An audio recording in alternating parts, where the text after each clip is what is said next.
donc en direct du G Animé 2014, ici Fred FM et Wintermute. Alors, en ce moment, on a avec nous deux gros noms du G Animé. Je veux dire, deux mâles, deux vrais, un alpha et un bêta, c'est-à-dire testeur alpha et... Donc, un vrai, puis l'autre, bêta. Hein? Le sous-fifre, hein, pour pas utiliser un mot anglais qui commence par B et qui finit par H, pour être plus poli. Il y a un hitch à quelque part là-dedans. Pardon? Il y a un hitch à quelque part là-dedans. OK, donc il y a un hitch de coin ça quelque part. Ça, c'est bien, ça commence bien. Alors, Alpha, ça va bien? Oui, ça va très bien, merci. Et toi, bêta? Ça va très bien. Donc, si j'ai bien compris, est-ce que donc vous êtes testeur alpha et bêta, donc qui domine qui? Est-ce que vous êtes, c'est comme un travail duo d'équipe ou c'est toi, bêta, tu parles seulement si alpha te dit tu peux parler, tu peux manger, tu peux respirer? Ben, Attends. Est-ce qu'il peut parler? Il y a la permission pour aujourd'hui, je lui ai donné hier. D'accord. Donc oui, c'est un peu ça. Le personnage principal de l'émission, c'est Alpha. En dehors de l'émission aussi, c'est lui qui s'occupe de quasiment tout. Puis Beta, il est une sorte de souffre-douleur. Il est là quand Alpha est fâché, puis qu'il faut qu'il se défoule, il me tape dessus. Beta, c'est un personnage très important, mais disons, la personne qui fait tout le travail, c'est la personne derrière Alpha. Mais Beta, c'est ça. Ça reste un personnage très important. C'est quand même Alpha qui domine. Mais mon Beta, il est là, j'en ai besoin. Donc, ça fait combien de temps que le projet existe, testeur alpha? Notre premier épisode est sorti le 28 octobre 2012. Donc, ça fait 1 an, 2 mois, 3 mois, quelque chose en même. Ça fait tout juste 1 an. Donc, finalement, c'est comme un vrai couple. Vous êtes en train de vous demander, c'est quand la première fois qu'on est officiellement ensemble, on sait pas. Un dit c'est une date, puis l'autre c'est l'autre, c'est ça? Ouais, c'est ça. On peut aller vérifier sur YouTube. C'est octobre 2012 là, qu'on a commencé. Là. C'est ça. C'est ce que je sais. Et l'idée du projet est venue d'où exactement? De vouloir faire un YouTube sur des jeux vidéo? Ben ça, écoute, moi en 2007, j'ai commencé à écouter le Angry Video Game Nerd, qui est un critiqueur de jeux vidéo rétro américains. Puis je trouvais ça bien drôle. Plusieurs années, j'ai découvert Joueur du Grenier en France, qui fait un peu l'équivalent, mais en français. Puis ça aussi, j'ai vraiment là, adoré le concept. J'ai trouvé ça très drôle. Je l'ai suivi pendant plusieurs années jusqu'à ce que je me suis dit, Colin, c'est plate. On aimerait avoir une version québécoise. Je me suis mis à chercher, ça n'existait pas. J'étais déçu. Fait qu'un beau jour, je me suis tanné. J'ai dit, OK, regarde, il n'en existe pas, ben on va le partir nous-mêmes. Puis ça faisait des années aussi, ça faisait longtemps, on avait fait déjà des films amateurs un peu ridicules. Pour le plaisir. Pour le plaisir. Et on se disait, il faudrait qu'on recommence à filmer à un moment donné, il faudrait qu'on recommence, puis ça aboutissait jamais. Puis là, il y a eu une idée de projet, on dit, ça fait tellement longtemps qu'on dit, on veut le faire, on le fait. Donc, finalement, vous n'êtes pas juste des partenaires en affaires. Je veux dire, parce que là, c'est quand même Testeur Alpha Inc. et Testeur Alpha Beta. Je veux dire, c'est comme une grosse multinationale maintenant au Québec. Vous avez quand même signé une entente d'exclusivité avec Québécois. Donc, en ce moment, vous êtes comme en rupture d'entente avec Teledo. Fred, je pense que tu n'as pas encore compris le principe au Québec de la podcast puis de la webcast. Oui, ben justement, c'est ça qui est intéressant. Pourquoi un webcast? Pour les gens qui connaissent pas ça, pourquoi pas faire une émission sur YouTube plutôt que de l'enregistrer en audio? Écoute, moi je préfère, étant moi-même un grand consommateur de vidéos YouTube, je préfère les choses qui sont un peu scénarisées puis prévues d'avance, plutôt qu'un let's play où est-ce que la personne découvre le jeu puis parle par-dessus. Je trouvais ça un peu ennuyant. Fait que moi, j'ai toujours préféré les choses qui sont scénarisées. Fait que quand j'ai commencé le projet, ben j'ai dit, écoute, on va faire quelque chose de scénarisé parce que c'est ça que j'aime puis c'est ça que j'avais le goût de faire.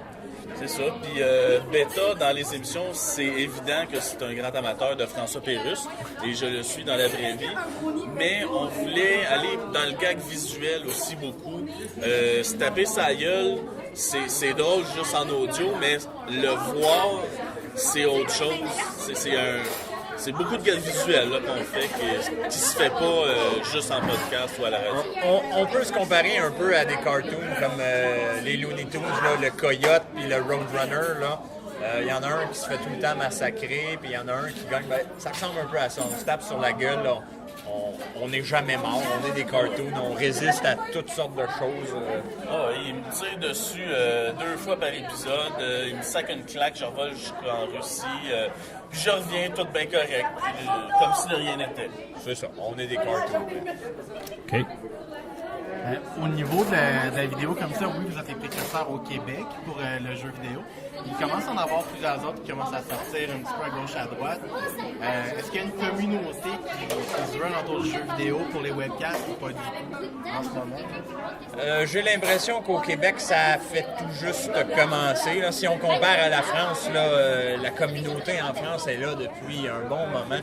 J'ai l'impression que quand j'ai commencé, c'était plus ou moins inexistant, puis là, ça commence. Là, on commence à sentir un certain engouement pour ça, puis ça me fait plaisir là, de voir qu'on est là-dedans, puis qu'on est accepté dans la gang, comme on dit. C'est ça. Puis on a des partenaires d'affaires aussi, là, comme on fait partie de acrodesjeux.com. Il y a... Québécois. Oui, sûrement. On fait aussi partie de RZO, qui est un regroupement de podcasts québécois.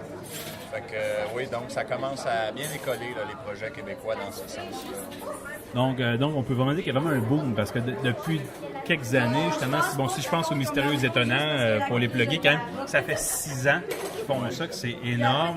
Dernièrement, ils ont fait une émission qui s'appelait Podcast All-Star, où ils invitaient plusieurs gens qui faisaient du podcast pour en parler. Puis on se rend compte qu'au Québec, comme d'habitude, on est toujours les derniers, on est en arrière là-dessus, mais il y a une communauté qui est en train de se former là-dessus.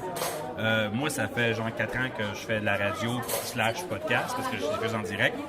Vous, ça vous prend combien de temps pour faire un épisode? Ça prend comme une journée, une semaine, un mois? Écoute, c'est un processus qui est échelonné sur à peu près 3 semaines, étant donné que on vit pas de ça. Là. On a nos jobs normaux, comme monsieur puis madame tout le monde. Fait que le projet Testeur Alpha, on le fait dans nos rares temps libres.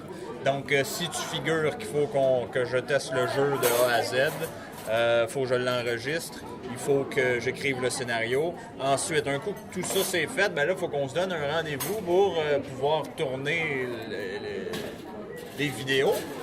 Et puis, c'est pas toujours facile parce qu'on a chacun nos horaires de travail et tout ça. Donc, OK, là, ça va, on se rencontre, on tourne.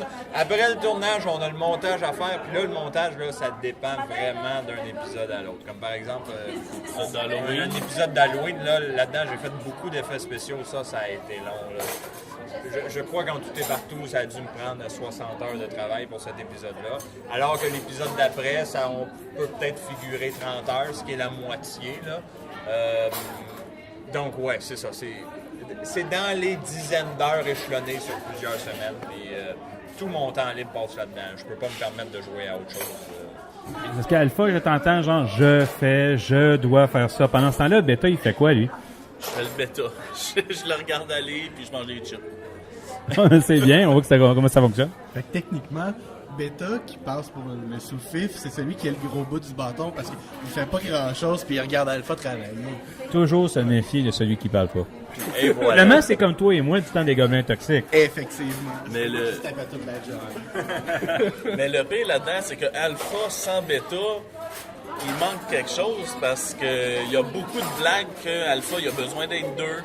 Il y a une interaction à quelque part que tout seul il ferait pas. Fait que je suis un personnage secondaire important. Ouais. C'est pour ça, mais quand je dis c'est parce que c'est simplement que je teste les jeux vidéo, j'écris le scénario et je fais le montage. Donc c'est ça, mais Beta est aussi très important. OK, parce que Beta, il sait pas comment elle fonctionne une manette ou...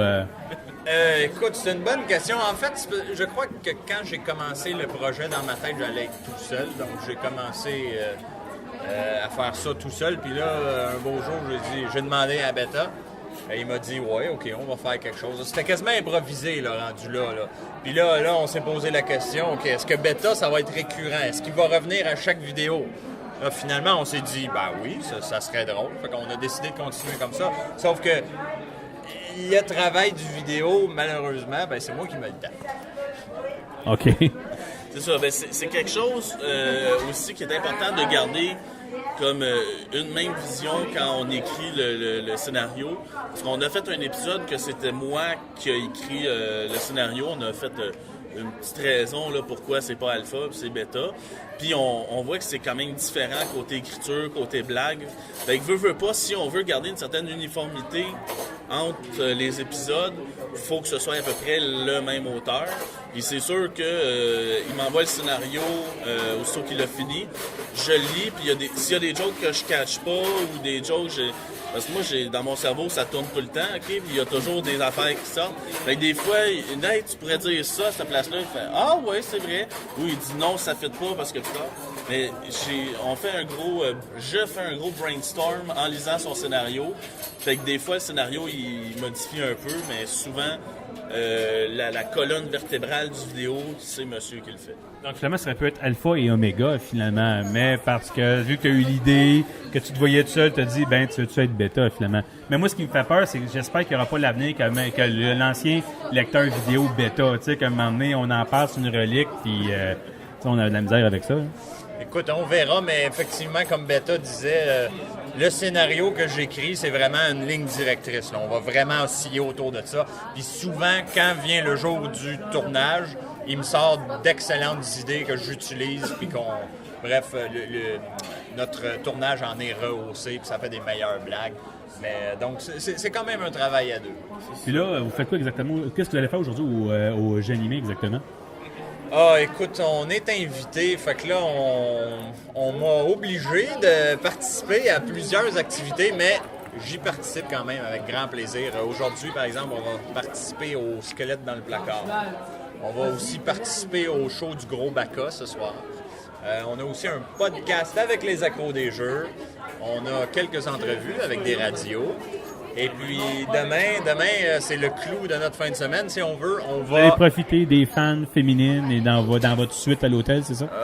On va essayer. Ce qui arrive, c'est qu'on n'est pas célibataire, donc ça cause quelques complications parfois. Ouais, mais vous ne saviez pas que Gatineau, c'est comme le Las Vegas du Québec. Tu sais, c'est comme proche d'Ottawa, vu qu'il se passe rien, le monde traverse la rivière pour qu'il se passe de quoi? C'est ça, ce qui se passe à Gatineau reste à Gatineau. Le seul problème, c'est qu'on est 4 gars dans la chambre.